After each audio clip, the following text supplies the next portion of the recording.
Hello guys, welcome to Eesha YouTube channel. మీకు ఈ video నచ్చితే కనుక ప్లీజ్ ఫ్రెండ్స్ లైక్ చేయండి, షేర్ చేయండి, సబ్స్క్రైబ్ చేయండి, కామెంట్ మాత్రం తప్పకుండా చేయండి. సంజన గారి మాటలు ఎంతమందికి చుక్కుమన్నా చెప్పండి ప్లీజ్. నాకైతే వరస్ట్ బిహేవియర్ అనిపించింది, నిజంగా చెప్తున్నా. Worst worst worst. ఈసారి సంజన గారిని ఇంటికి పంపించాలి. నేనైతే సంజన గారిని ఇంటికి పంపించాలని అంట. ఒకప్పుడు గేమ్ ఆవిడ వల్లనే వచ్చింది, బిగ్ బాస్ 9 ఆవిడ వల్లనే చూసాము, కాదని అంట. ఎంత వరస్ట్గా మాట్లాడింది. తన ఇష్టం అండి, తన ఇష్టం ఉన్నతోనే కూర్చుంటుందండి. మీకు ఎందుకండి? మీకు నచ్చకపోతే చూడకండి, అంతేగాని మీకు నచ్చకపోతే ఇన్ని రోజులు మీకు రీతు నచ్చనప్పుడు రీతు నా ఎలిమినేట్ చేసేయచ్చు కదా. ఎందుకు అంత గలీజ్గా మాట్లాడడం? నువ్వు డెమాన్ పక్కన కూర్చుంటావు, రాత్రులు నువ్వు డెమాన్ పక్కన కూర్చుంటావు అంటే ఏం మాటలు అవి? ఎంతవరకు కరెక్ట్? ఇంట్లో అందరు అంటుంటే కూడా ఆమె వెనుకకు తీసుకోలేకపోతే, ఆవిడకు నామినేషన్ వేస్తే చాలు ఆవిడ ఎంత మాటలైనా మాట్లాడగలుగుతుంది, ఒకరిని ఎంత మాటలైనా మాట్లాడగలుగుతుంది.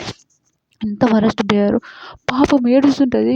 తనుజ సూపర్ అనిపించిందండి నాకు. నువ్వు ఎందుకు ఏడుస్తున్నావు? నీ తప్పు లేనప్పుడు మాట్లాడు. ఉదయం నుంచి ఆవిడ గజ్జి పెట్టుకొని ఉంటుంది. ఆవిడ ఏమైనా జుట్టు కట్ చేసుకుందండి. మన రీతు జుట్టు కట్ చేసుకుంది ఆవిడ పోకూడదని. జుట్టు వెంటనే రాలేదు కదా. కాఫీ తాగితే కాఫీ ఇచ్చేసిండు, కెప్టెన్ పోతే కెప్టెన్ వచ్చేసింది. లాకెట్ ఎప్పటికన్నా వస్తుంది. జుట్టు అంత తొందర రాదు కదా. జుట్టు ఎందుకు కట్ చేసుకుంటారు రీతు? పాపం సంజన గారి కోసం ఎందుకు కట్ చేసుకుంటుంది? ఇంత వరస్ట్ బిహేవియర్ అండి సంజన గారు. ఆమె కూడా కూతురు ఉంది కదా అండి. ఎందుకు ఇట్లా మాట్లాడాలి ఒకరిని? మనం ఒక అమ్మాయిని ఇంత టెలివిజన్ మీద ఇన్ని కోట్ల మంది చూస్తుంటే అట్లా మాట్లాడితే ఎంత బ్యాడ్ అనిపిస్తుందండి. వరస్ట్ బిహేవియర్ అండి నిజంగా. సంజన గారు is worst worst worst behaviour.